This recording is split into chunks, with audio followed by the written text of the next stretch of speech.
Welcome, listeners, to the Your English Always Better podcast. Today we're here to talk about a topic that affects many English learners: the fear of public speaking. David, have you ever experienced this? Absolutely, Monica. When I started learning English, I would get extremely nervous just thinking about speaking with others. It's a very common feeling. Many learners experience this anxiety. David, why do you think this happens? Well, there are several reasons. One of them is the fear of making mistakes. People fear being judged or appearing incompetent when they don't speak perfectly. Additionally, there's also the aspect of exposure, right? Speaking in public is already challenging in our native language. Imagine in another language. There's also the issue of self-esteem. Many learners compare their English level to that of native speakers or more fluent individuals, which can be quite discouraging. This constant comparison can really undermine confidence. How do you think we can start overcoming these obstacles? An important first step is recognizing that this fear is normal and that all learners experience it at some point. We're not alone in this journey. I completely agree. Additionally, it's crucial to understand that making mistakes is part of the learning process. In fact, it's through mistakes that we learn the most. Another fundamental point is regular practice. The more we expose ourselves to speaking situations, the more comfortable we become. This reminds me of a phrase I once heard: confidence comes from action, not thought. We need to act to overcome fear, right? Speaking of action, how about we share some practical techniques to help our listeners tackle this challenge? Great idea. One technique I really like is deep breathing. Before speaking in public, doing some breathing exercises can help calm the nerves. Another effective technique is positive visualization. Imagine yourself speaking with confidence and fluency before actually doing it. This can help reduce anxiety. I love that technique. I also think it's important to start with small steps. For example, practicing with a friend or in small groups before speaking to a larger audience. Great advice. How about the technique of focusing on the message, not the performance? When we focus on what we want to communicate, we worry less about grammatical errors. That's very valuable, David. Often we worry so much about the form that we forget the content. Remembering that communication is the main goal can relieve a lot of pressure. Exactly. Another helpful thing is practicing positive self-talk. Instead of saying, "I can't," try, "I'm learning and improving every day." We've talked about several interesting techniques to overcome the fear of speaking English in public, but there are even more that can be very helpful. One I'd like to share is the power posing technique. Power posing? That sounds interesting. Can you explain it better? Of course. Power posing involves adopting a confident body posture for a few minutes before speaking in public. For example, standing with hands on hips like a superhero. Studies show this can boost confidence and reduce stress. Fascinating. I've never heard of that. I'll definitely give it a try. I have one more technique to share: systematic desensitization. That sounds a bit technical.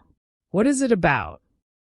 Systematic desensitization is a psychological technique that involves gradually exposing yourself to anxiety-causing situations. In the context of speaking English in public, you might start by speaking to one person, then a small group, and so on, gradually increasing the audience size. I see. So it's like building a confidence ladder, climbing one step at a time. Exactly. And the most important thing is that you gain confidence at each stage, making the process less daunting. What do you think about techniques like recording your own voice or making videos speaking English? Those are excellent strategies. Recording yourself allows you to hear your own pronunciation and identify areas for improvement. Plus, you can get used to your voice in English. And as for videos, they can be a great way to gradually expose yourself, right? You can start by making private videos and slowly share them with friends or on social media.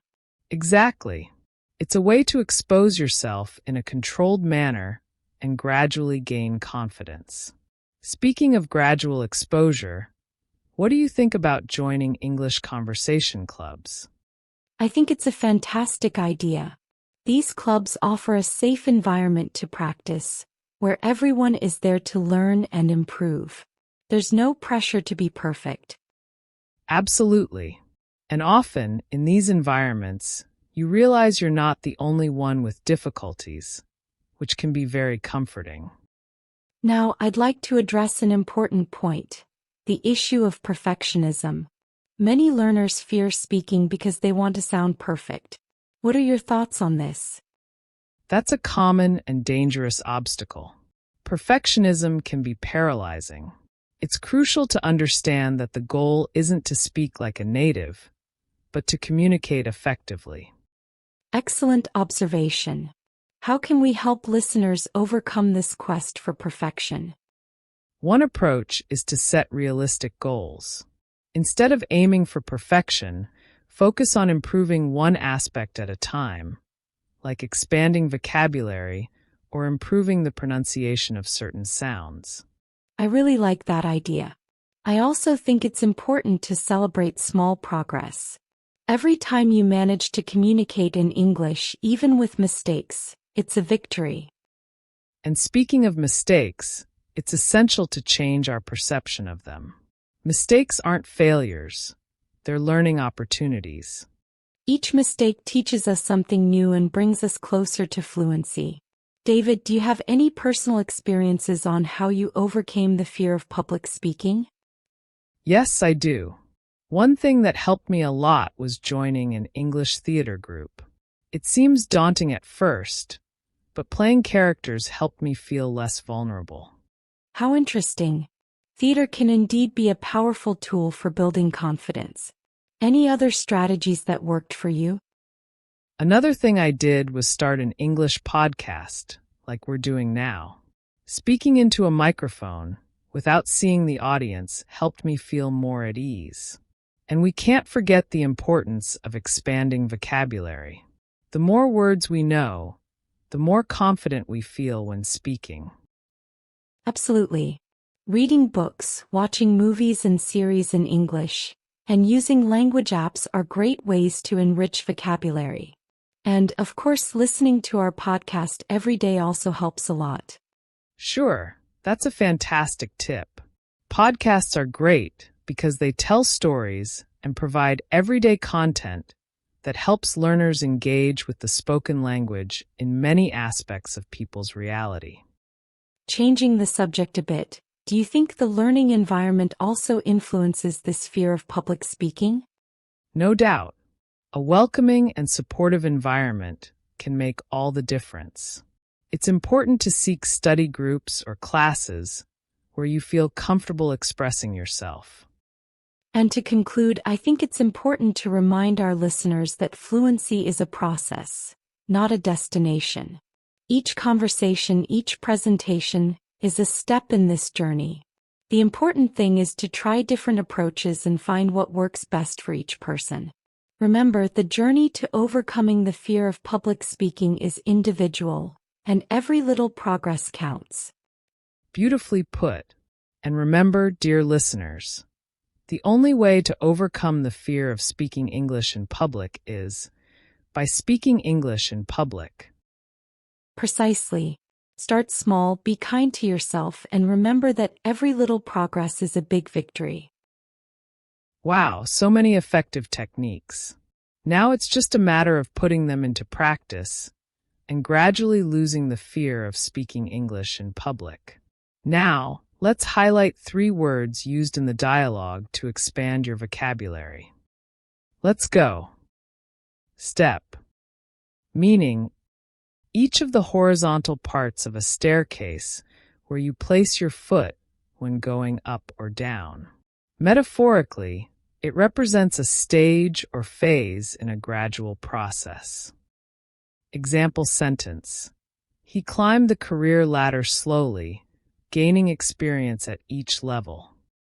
Perfectionism, meaning the tendency to seek perfection in all actions or works, often excessively or harmfully, leading to constant dissatisfaction or paralysis when facing tasks. Example sentence: Maria's perfectionism prevented her from submitting her projects because she never considered them good enough. Obstacles, meaning physical or metaphorical barriers that prevent or hinder progress, the achievement of a goal, or the development of an action.